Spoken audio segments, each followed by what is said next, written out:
টানা বৃষ্টি আর টানা বৃষ্টিতেই ডুবেছে মণ্ডপ তৈরির কাঠামো। জলমগ্ন ঘাটালে দুশ্চিন্তায় পুজো কমিটিগুলি। ঘাটাল পৌরসভার 12টি ওয়ার্ড প্লাবিত, 14 থেকে 15টি পুজো কমিটি দুশ্চিন্তায়।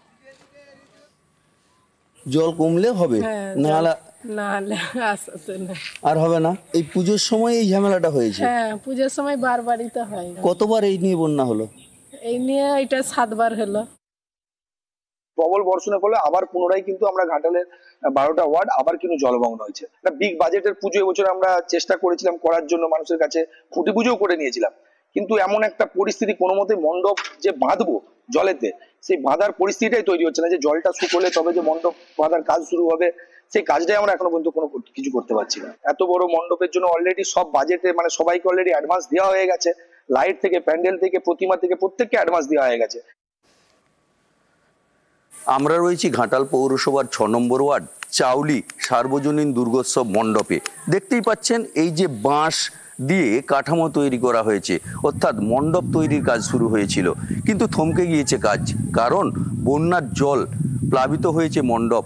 এখন এই জায়গাতেই আমরা যেখানে দাঁড়িয়ে রয়েছি প্রায় 1 জ্যাং থেকে 1 কোমর জল, আর জল এখনো কিন্তু বাড়ছে। কবে এই জল কমবে, কবেই মণ্ডপ সজ্জার কাজ সম্পূর্ণ করা হবে, সেই নিয়েই কিন্তু দুশ্চিন্তায় পড়েছে পুজো কমিটিগুলি। শুধু ঘাটালের এই চাউলি নয়, ঘাটাল পৌর এলাকার বেশ কয়েকটি পুজো মণ্ডপই কিন্তু জলে ডুবে যাওয়ার জন্য সমস্যায় পড়েছেন, তার সাথে দুশ্চিন্তায় পড়েছেন পুজো কমিটিগুলি। সুকান্ত চক্রবর্তী, নিউজ 18 বাংলা, ঘাটাল। মুর্শিদাবাদে ফের ভাঙন। মুর্শিদাবাদের আখেরিগঞ্জে তলিয়ে গেল বিএসএফ এর আউটপোস্ট। পদ্মার জলস্তর বেড়ে গিয়ে ভাঙন, বিপত্তি সীমান্তবর্তী আখেরিগঞ্জেই।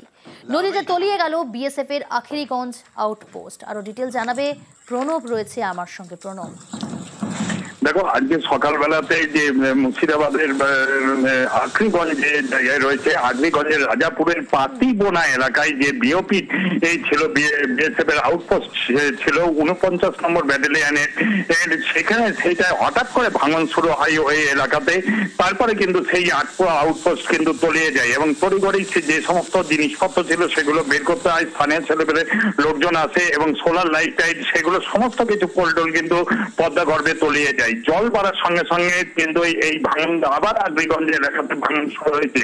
কিছুদিন আগেই তোমার লালগোলার যে তারাপুর এলাকা রয়েছে, সেখানেও বেশ কিছুটা জায়গা এবং বিএসএফ এর যে রাস্তা ছিল সেই রাস্তা কিন্তু তলিয়ে গিয়েছিল। এবার কিন্তু আখরিগঞ্জ এলাকাতে তোমার যে আউটপোস্ট ছিল, যেখান থেকে তারা দেখা যায় পদ্মার বিভিন্ন দিকে নজরদারির কাজ চালাতেন, সেই আউটপোস্টের ওপর চড়ে সেই আউটপোস্টেও কিন্তু তলিয়ে গেল। যদিও বিএসএফ এর পক্ষ থেকে পরবর্তীকালে আবার তৈরি করা হবে আলাদা জায়গাতে বলে জানানো হয়েছে, কিন্তু এইভাবে ভাঙানো হয় কিন্তু এলাকার মানুষরা যথেষ্টভাবে কিন্তু আতঙ্কের মধ্যে রয়েছেন। কারণ কিছু দূরেই হচ্ছে জনবসতি এবং আবার যদি ভাঙন হয় তাহলে তাদের বাড়ি ঘরও তলিয়ে যাবে পদ্মা গর্ভে বলে কিন্তু তারা আতঙ্কে রয়েছেন। বেশ,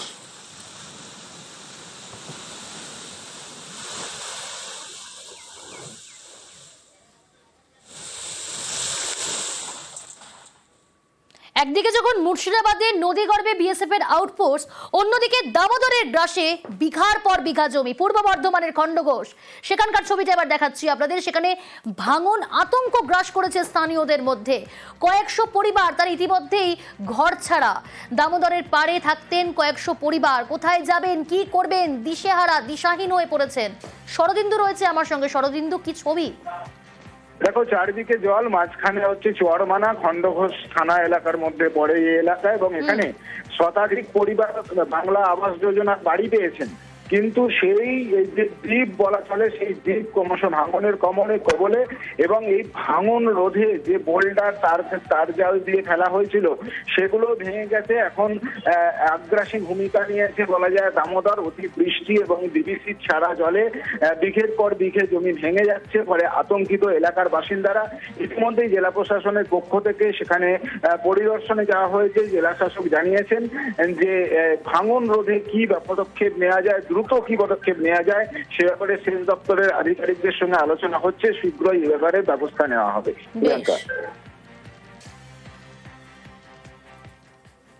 প্রত্যেক বছর যখন বর্ষা আসে তখন এই নদীর পাড় প্রচণ্ড আকারে ভাঙে। ওখানটায় আমাদের বালির বাঁধ দিয়ে কিছুটা হলেও চেষ্টা করা হয়েছে, কিন্তু সেটা ক্ষণস্থায়ী থাকছে না। বিডিও সাহেব এসেছিলেন, উনিও এসে এটা দেখেছেন। আগে একটা রেসবার টাইপের দেওয়া ছিল, সেখানে কিছুটা শালবল্লী বা পাথর দেওয়া ছিল, কিন্তু অনেক দিনের পুরনো হয়ে যাওয়ার কারণে সেটা আস্তে আস্তে নষ্ট হয়ে গেছে এবং সেটা এখন নদীগর্ভে চলে গেছে।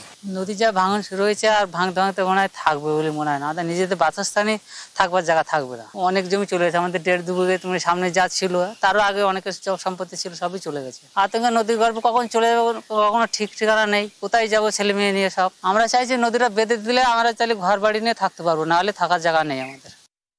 অনেক জায়গাতে ইতিমধ্যেই ইরিগেশন দপ্তর থেকে ব্যাঙ্ক প্রোটেকশন কাজগুলো হয়েছে, কিন্তু অতিবৃষ্টির জন্য, টানা বৃষ্টির জন্য অনেক জায়গাতে ভাঙন হচ্ছে।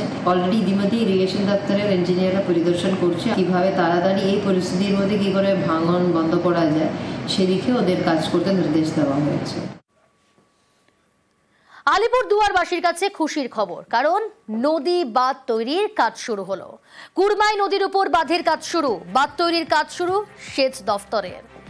রাজকুমার রয়েছে আমার সঙ্গে। রাজকুমার, দীর্ঘদিন ধরে স্থানীয় বাসিন্দারা তারা চাইছিলেন নদী বাঁধের কাজ শুরু হোক, অবশেষে কাজ শুরু হলো, কতটা খুশি, কি বলছেন তারা? একদমই দেখো, ইন্দো ভুটান নদী কমিশন নিয়ে যখন কেন্দ্র এবং রাজ্য সরকারের মধ্যে দড়িটানাটানি চলছে, এর মাঝে কিন্তু একেবারে কুরমাই নদীর ভাঙনে বিধ্বস্ত যে মানুষরা, তাদের বাঁচাতে তাদের জন্য কিন্তু এগিয়ে এলো সেচ দপ্তর। এবং এই কাজে কিন্তু যার পর নয় খুশি ওই এলাকার মানুষেরা। তার কারণ হচ্ছে এর ফলে ওই এলাকার কয়েকশো বিঘা জমি বেঁচে যাবে এবং বেশ কিছু বাড়িঘরও বাঁচবে বলে তারা স্থানীয়রা জানিয়েছেন। প্রিয়াঙ্কা, বেশ কয়েক বছর থেকে এই নদী ভাঙতে ভাঙতে এলাকার স্থানীয় বাসিন্দাদের বসত বাড়ি প্রায় গ্রাস করছিল। এই খবর পেয়ে ঘটনাস্থলে আসি, গোটা এলাকাটা পরিদর্শন করে এখানকার নদী ভাঙনের কথা বিধানসভায় তুলে ধরি। তারপর আমাদের মাননীয় মুখ্যমন্ত্রীর নির্দেশে এবং অনুমতিতে রাজ্য সেচ দপ্তরের পক্ষ থেকে এখানে এই জরুরি একটা কাজের বরাদ্দ করা হয়। এখানে শক্তিশালী বাঁধ নির্মাণ বিশেষ পদ্ধতিতে করা হচ্ছে এবং আগামী দিনে আরও বড় শক্তিশালী বাঁধ নির্মাণ, নদীর গতিপথ পরিবর্তন, এই সংক্রান্তও পরিকল্পনা সেচ দপ্তর এখানে গ্রহণ করেছে। এটা আমরা খুব আনন্দিত, এই এলাকার মানুষ খুব আনন্দিত। অনেক প্রত্যাশার ফলে আমরা এটা পেলাম।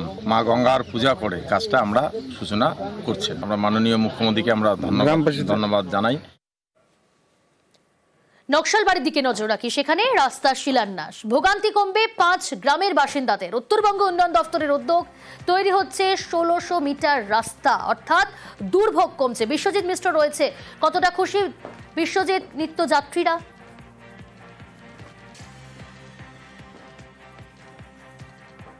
বিষয় শোনা যাচ্ছে। নকশালবাড়িতে রাস্তার শিলান্যাস, ভোগান্তি কমবে 5 গ্রামের বাসিন্দাদের। উত্তরবঙ্গ উন্নয়ন দফতরের উদ্যোগ, তৈরি হচ্ছে 1600 মিটার রাস্তা। রাস্তা তৈরিতে 1,43 লক্ষ টাকা বরাদ্দ করা হয়েছে। নকশালবাড়ির তারাবাড়িতে নতুন রাস্তার এই নতুন রাস্তা পেয়ে যথেষ্ট খুশি স্থানীয় বাসিন্দা থেকে নিত্যযাত্রীরা। এখন আমাদের টোটো ওদিক দিকে যায় না, আমাদের পুরা তকলিফ হয়। এখন আমাদের রাস্তাটা হচ্ছে, অনেক খুশি লাগলো আমাদেরকে। তখন এখন মিটিংয়ে আসলাম, শুনলাম বলে রাস্তাটা হচ্ছে, পুরো আনন্দ পাইলাম। এখন তো ভালো সুবিধা হলো বাবা, আগের থেকে। আগে তো পুরো খারাপ ছিল, মানুষ আসারও অসুবিধা, যাবারও অসুবিধা। এখন তো আমাদের সব দিকে ভালো হলো, বাচ্চা কাচ্চাও স্কুল যাইতে পারো, আসতে পারো। এইটার জন্য আমরা আবেদন করি সরকারের কাছে। হ্যাঁ, এবার পেয়ে নিছি, পুরো খুশি আছি আমরা। বহু প্রতীক্ষিত রাস্তা এটা। পশ্চিমবঙ্গ সরকার উত্তরবঙ্গ উন্নয়ন দপ্তরের আর্থিক সহায়তায় প্রায় 1.5 কোটি টাকা ব্যয় এই রাস্তা আমরা করতে পারছি। আমরা ধন্যবাদ জানাই পশ্চিমবঙ্গের মাননীয় মুখ্যমন্ত্রীকে। তো আমরা পঞ্চায়েত সমিতি এবং মহকুমা পরিষদ 3টা স্তর মিলে আমরা চেষ্টা করেছি উন্নয়নের জন্য। এবং মনিরাম গ্রাম পঞ্চায়েতে প্রায় 25 থেকে 30 কোটি টাকার কাজ আমরা করতে পেরেছি। নকশালবাড়ি মনিরাম গ্রাম পঞ্চায়েত পর্যন্ত এই রাস্তা হবে। বহুদিন ধরে এই রাস্তাটা সংস্কার হয়নি, তা আমরা করতে পারছি।